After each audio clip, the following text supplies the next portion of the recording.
8월 12일 토요일 하나님께서 주시는 말씀은 사도행전 21장 1절부터 14절까지입니다. 봉독을 합니다.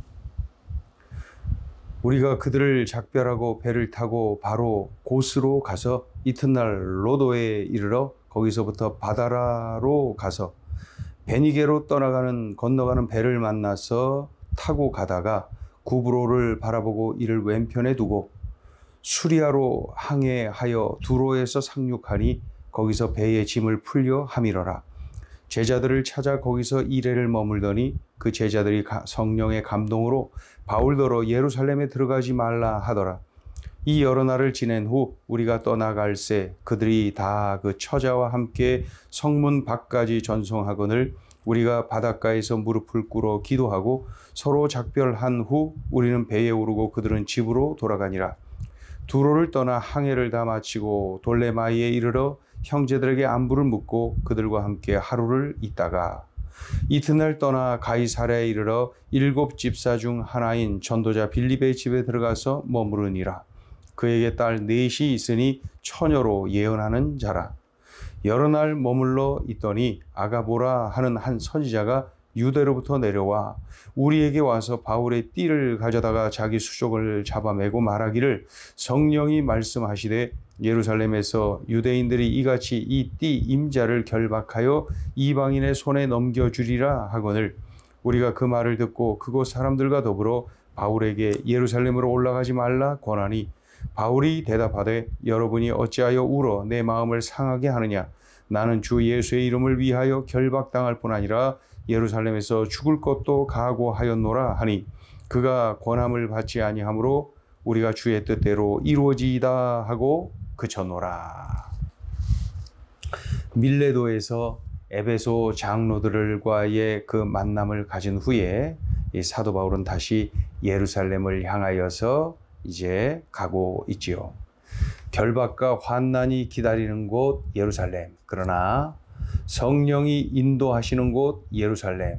바로 그곳으로 향하는 겁니다. 오늘 본문은 밀레도에서 바로 이 예루살렘에 가는 길, 그 여정 속에서 그 사도 바울이 어느 곳에 들렸는지 또 누구를 만났는지를 상세하게 기록하고 있습니다.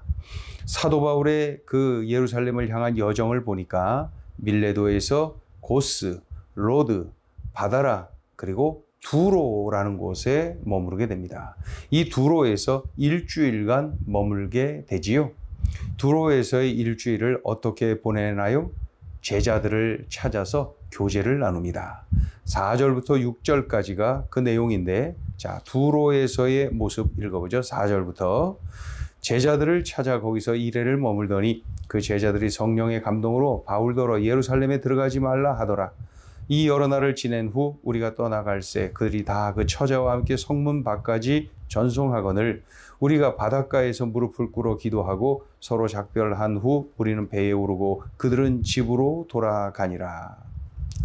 이렇게 해서 두로에서 제자들과 함께 일주일의 시간을 보내고 물론 그곳에서 성령의 감동을 받은 그 제자들이 그 예루살렘으로 가면 환난과 핍박과 결박이 있을 것을 알게 되고 그렇게 그 사도 바울을 말리죠. 가지 말라고.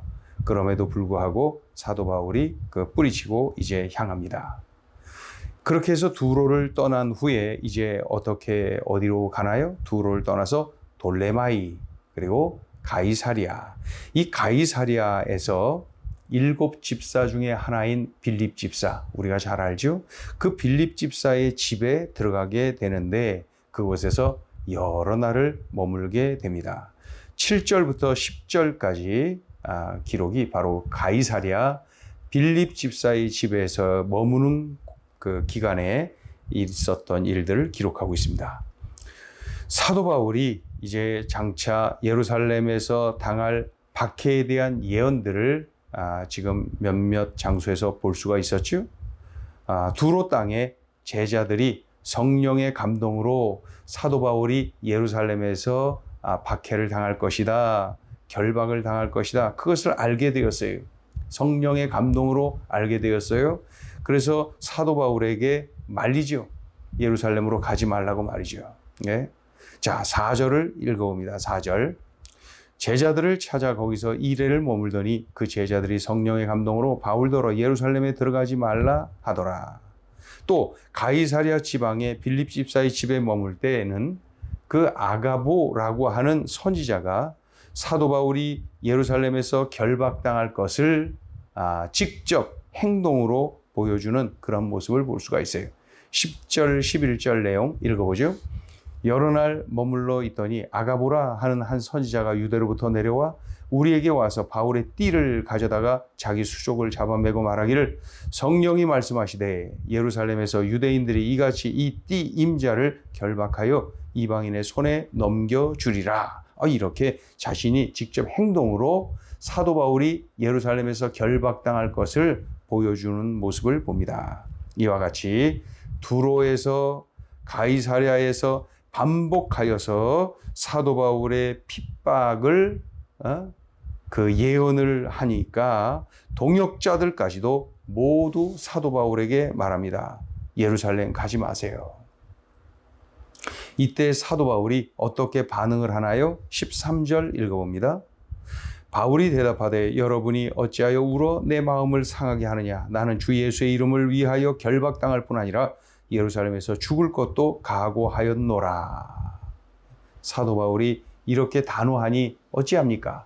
그 말리고 말리던 사람들이 일제히 다 이제 포기하죠. 그리고 그저 이 모든 것을 주님께 맡기자 하고 마음을 접습니다. 14절 읽어요. 그가 권함을 받지 아니하므로 우리가 주의 뜻대로 이루어지이다 하고 그쳤노라.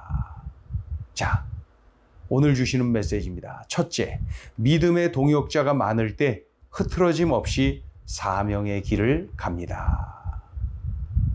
사도 바울이 끝까지 사명의 길을 가죠. 목숨 걸고 사명의 길을 가죠. 그러나 그가 동역자 없이 혼자였다면 어떻게 되었을까요? 수시로 흔들렸을 겁니다. 수시로 유혹이 심하여서 많이 흔들렸을 것입니다. 밀레도에서 그의 제자들, 에베소 장로들이 그의 목을 끌안고 울고 그리고 함께 무릎 꿇고 기도한 장면 우리가 어제 보았죠. 이런 동역자들 때문에 크게 격려받고 새 힘을 얻었을 것이 분명합니다. 또 두로에서도 7일간 머무는데 제자들과 만나 교제를 하는 것을 봅니다. 이런 동역자들 때문에 크게 격려를 받고 새 힘을 얻었을 것이 분명합니다. 또 가이사랴에서도 여러 날 머물며 교제하며 재충전하는 것을 볼 수가 있습니다. 이런 동역자들과의 만남 속에서 그가 크게 격려를 받고 새 힘을 얻었을 것이 분명합니다. 물론 지금 이 선교 여행에 동행하고 있는 실라와 디모데가 곁에 있어요. 이들 동역자들 때문에 크게 격려받고 새 힘을 얻었을 것이 분명합니다. 사도 바울은 유대인들의 박해를 참 많이 받았어요. 늘 어디 가나 유대인들의 박해가 극심했습니다. 그러나 가는 곳곳마다 제자들을 만들고 제자들과 동역하고 또 이 제자들로 인하여서 격려받고 새 힘을 얻죠. 이 동역을 잘 해온 그의 모습을 볼 수가 있습니다. 나 자신에게 질문을 해보세요. 나는 믿음의 동역자가 있는가? 나는 믿음의 동역자가 있는가? 없다면 만드세요. 동역자를 만드세요. 내가 또한 동역자가 되어주세요. 동역자를 만드세요. 믿음의 동역자가 있어야 됩니다. 그래야 흐트러짐 없이 사명의 길을 제대로 끝까지 갈 수가 있는 것이죠. 실라를 만들고 디모데를 만들고 빌립을 만들고 계속 동역자를 만드세요. 동역자가 많을 때, 믿음의 동역자가 많을 때 흐트러짐 없이 사명의 길을 갈 수가 있습니다. 자, 둘째 주시는 메시지입니다. 주님의 뜻을 붙잡을 때 흐트러짐 없이 사명의 길을 갑니다. 밀레도에서 에베소 장로들이 말렸죠. 바울 선생님, 그렇다면 예루살렘 가지 마세요. 결박과 환난이 기다리고 있다라는 사실을 알려주었을 때의 그들의 반응입니다. 두로 땅에서도 제자들이 말렸죠. 바울 선생님, 그렇다면 예루살렘 가지 마세요. 가이사랴에서는 이 아가보 선지자는 물론이고 그 땅의 제자들은 물론이고 지금 사도 바울과 함께하고 있는 실라와 디모데까지도 말렸다는 거예요. 그렇다면 바울 선생님 예루살렘 가지 마세요. 모두가 말리는 이런 상황에서도 사도 바울은 흔들림 없이 말을 합니다. 나는 예루살렘으로 가야 한다. 결박과 환난이 기다리고 있다는 것 나도 잘 알고 있다. 우리 주님께서 알려주셨다. 그러나 예루살렘으로 가라 하신 주님의 뜻, 나는 주님의 뜻을 붙잡고 있기 때문에 예루살렘에 가야 된다. 이것은 그 바울이라는 사람의 그 독선이나 아집 이런 것들이 아닙니다. 주님 뜻에 순종하는 믿음입니다. 바로 이 믿음, 주님의 뜻이 우선이다. 주님의 뜻이 우선이다. 바로 이 믿음을 붙잡을 때 흐트러짐 없이 사명의 길을 갈 수가 있는 거예요. 나 자신에게 질문해 보세요. 나는 주님의 뜻이 우선인 삶을 살고 있는가? 내 삶의 우선순위는 주님의 뜻인가? 기도하겠습니다.